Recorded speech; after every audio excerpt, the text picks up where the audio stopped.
Chapter 14. Cruising in the Lexingtons. Now, maybe it's just me, but on the rare occasion when I'm sick enough to visit a professional physician, I assume they actually know about medicine and all the crazy biology stuff that makes me tick. Likewise, when I take my dog to the vet, I'm hoping the vet doesn't ask, "Well, what's that thing then?" while pointing to my border collie Savannah up on the bench. So, when I walked into an auto parts store this morning, I figured everyone in there actually knew a little something about car brands. I guess not. For the 278th time this month, one of the bulb holders in the rear tail light of my Lexus died of rust poisoning. A pretty common problem for this particular model, and it's a pretty easy fix provided you have the time, energy, and a basic understanding of wiring.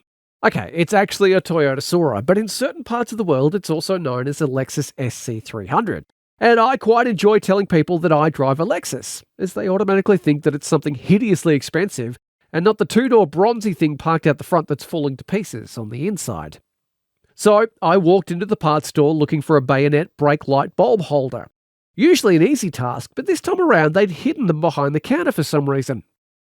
When checking out the section where you'd usually find them, next to the bulbs that go into them is usually a good place, a questioning sales guy suddenly appeared.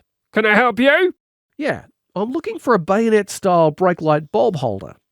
He looked at me like I'd just dropped a fairly noxious fart in the middle of the store. For what kind of car?" "It's a Lexus." His bewildered look suddenly changed to one that looked like I just dropped my strides and proceeded to lay a big turd from one side of the store to the other while humming a happy tune. It's also a Toyota model, if that helps."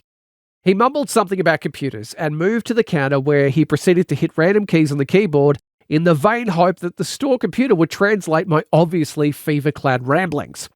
After a few moments of trying to locate the any key, he called over a co-worker. "This guy's looking for a part for, what'd you say it was, mate? A Lexingtons?" Look, I know it's school holiday time in this country, but this guy looked way too old to be a work experience kid. How can you work at an auto parts store and have never heard of the brand Lexus? Have you never, ever seen the Lexus badge on anything? And exactly, how do you get the word Lexingtons from the word Lexus? Obviously, for this parts store, it's far easier to find parts for a car that went out of production back in 1927.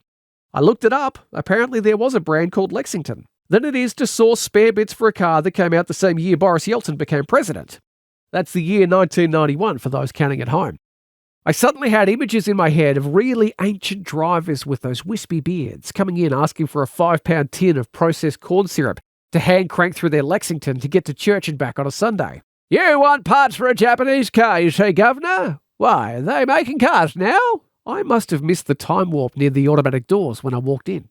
Thankfully, someone who knew what a bulb holder was and what cars were, ultimately, found me a generic part that would fit just fine. Hopefully, too, when I left, they also gave the first sales guy a car magazine and circled that big L symbol on the nearest Lexus. The good news is that if somehow I do inherit a Lexingtons from 1927, I know where to go if the brake lights suddenly fail, or if I need a 5-pound tin of corn syrup for anything really.